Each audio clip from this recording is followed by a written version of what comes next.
CIA. I think if you would have When I handed it over, I told them, right now, make a deal with Iran, they'll do anything. They wanted to make a deal with me. Had that election not been rigged and stolen, I will tell you right now, we would have no problems anywhere in the world. You know, Viktor Orban, you know, he's a very tough guy and a very smart guy. And he's, you know, some of the European countries don't like him because he's, you know, smart. Makes sense. And they do things that aren't so smart. But he said, they said, what's happening? The whole world is blowing up now. The Middle East, and Russia, Ukraine. I mean, now all of a sudden, you know, I mean, it's getting really bad over there. I'll tell you, the Russia, Ukraine, getting really bad.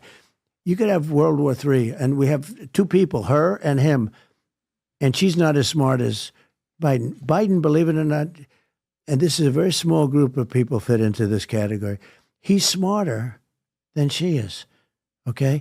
You have a problem. And even the 3 or 4 months left, that's a lot of months. That's a lot of time left.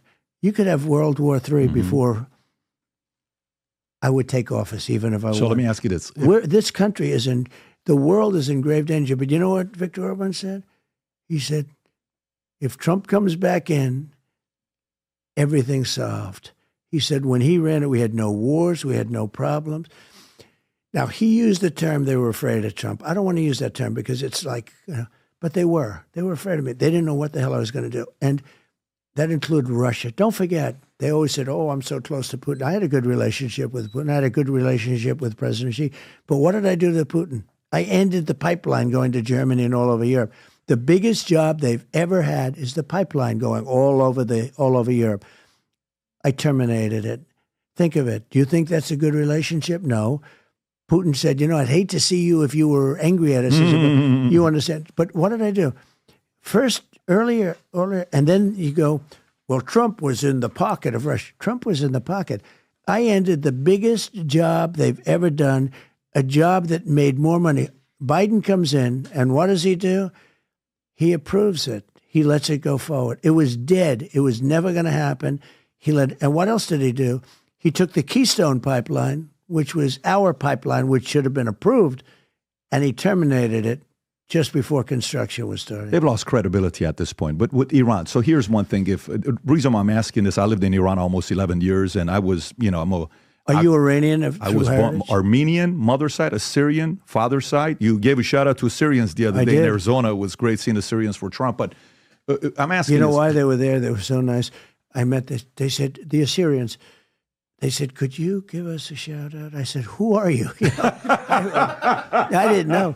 They said, we're Assyrians. I said, what does that mean? But they were really nice people. And I said, I think I mispronounced it a little, but I said you did. You got to write this down. But going back to Iran. So last topic on this, I just want to clear this up. So Qasem Soleimani, you take him out. That's their hero. That's their general pattern. When you take him out, they want to seek vengeance. So now, hey, they're targeting you. They're coming after you. Assassination attempts, all this stuff. They create these videos that they're going to come. We haven't forgotten that you took our hero out. Great. So Reagan, when Reagan got elected, remember they released, was it 59 prisoners, who had been held hostage for 444 days, if I'm getting the numbers right. Can you see 59, 444 days? What's the number? 52 Americans, 444 days. Boom. The minute inauguration, they released them, Khomeini, right? And it's like, oh, this guy's going to do something about it. This is my question for you.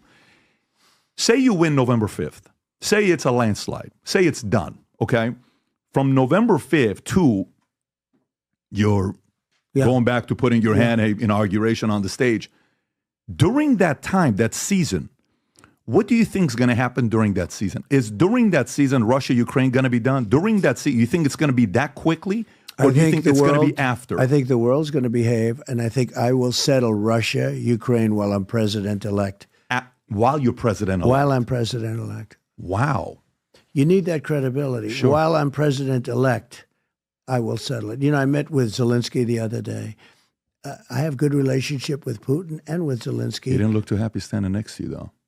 Well, look, this is a war that should have never happened.